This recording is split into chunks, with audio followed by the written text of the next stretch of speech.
Assalamualaikum warahmatullahi wabarakatuh. Para pengurus Dewan Masjid, pengurus masjid, aktivis masjid, dan kaum muslimin dimanapun Anda berada. Sebagai pusat dakwah yang perlu dikembangkan lagi oleh masjid adalah konsultasi jamaah.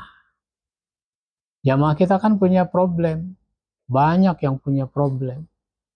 Atau ada yang kurang paham tentang masalah-masalah agama. Nah, maka kalau begitu, masjid membuka konsultasi jamaah, baik yang terkait dengan masalah hukum agama, masalah pribadi, masalah keluarga. Maka saya di Masjid Raya Al-Insan membuka konsultasi jamaah, sehingga ada jamaah yang bertanya secara langsung, datang menemui saya di ruangan sekretariat.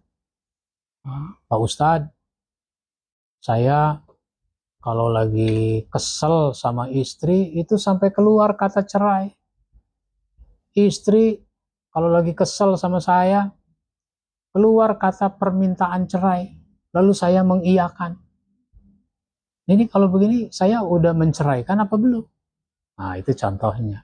Ya saya bilang kalau begitu jadinya namanya minta cerai, diiyakan ya menceraikan namanya. Kalau Bapak marah terus ngomong cerai, ya itu namanya menceraikan. Saya tidak punya maksud menceraikan, Pak Ustadz. Kalau enggak punya maksud jangan ngomong begitu.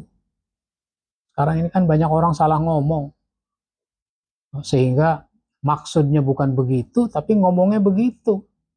Nah, gitu. Jadi konsultasi jamaah, bahkan Rasul, kalau kita perhatikan riwayatnya, Rasul itu tidak menunggu orang konsultasi. Rasul mendapati ini orang kayaknya ada masalah, maka Rasul panggil, ajak bicara, ternyata betul ada masalah, maka Nabi carikan solusinya dalam banyak hal, dalam konteks pribadi, konteks keluarga, konteks pekerjaan, mencari rizki, cari jodoh. Bahkan ada sahabat dipanggil oleh Nabi, diajak bicara, kamu sudah dewasa, apa mau sendirian saja? Mestinya kamu udah punya istri, udah punya anak. Tidak kok ya Rasul, saya tidak merasa sendirian, innallaha ma'ana, Allah selalu bersama dengan saya. Kata Nabi, bukan itu maksud saya.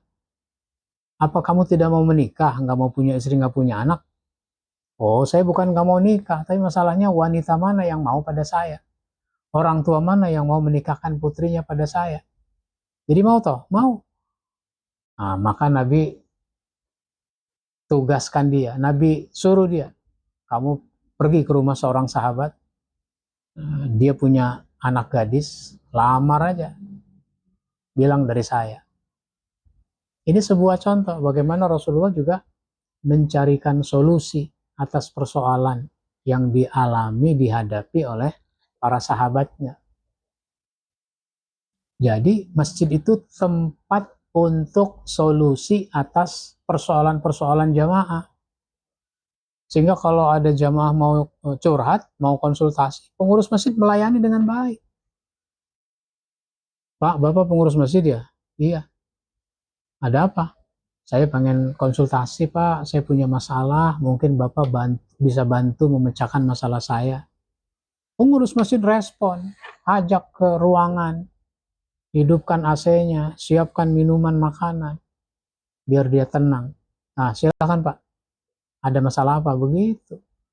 Jangan malah pengurus masjid bilang apa? Pak, kalau ada masalah jangan ngomong sama saya. Emang kenapa? Lah kan saya juga banyak masalah. Nah, bagaimana? Jadi, ini bisa jadi pintu di dalam dakwah. Dakwah itu nggak mesti ceramah, nggak mesti khutbah. Nah, cara ini juga bisa diefektifkan untuk kepentingan dakwah. Sehingga orang jadi paham, orang harus tahu, harus bersikap dan bertindak seperti apa, terhindar dari tindakan-tindakan yang keliru. Nah, ini namanya pemecahan masalah. Nah, sekarang ini orang punya banyak masalah, cuma mau ngomong sama siapa? Di masjid nggak ada salurannya. Nah, karenanya saya pasang tulisan di ruangan masjid ini, ruang konsultasi jamaah, nomor WA, sehingga siapa aja mau datang silahkan, supaya ketemu ya janjian lewat WA. Nah itu begitu. Ini namanya masjid sebagai pusat dakwah. Demikian dari saya. Wassalamualaikum warahmatullahi wabarakatuh.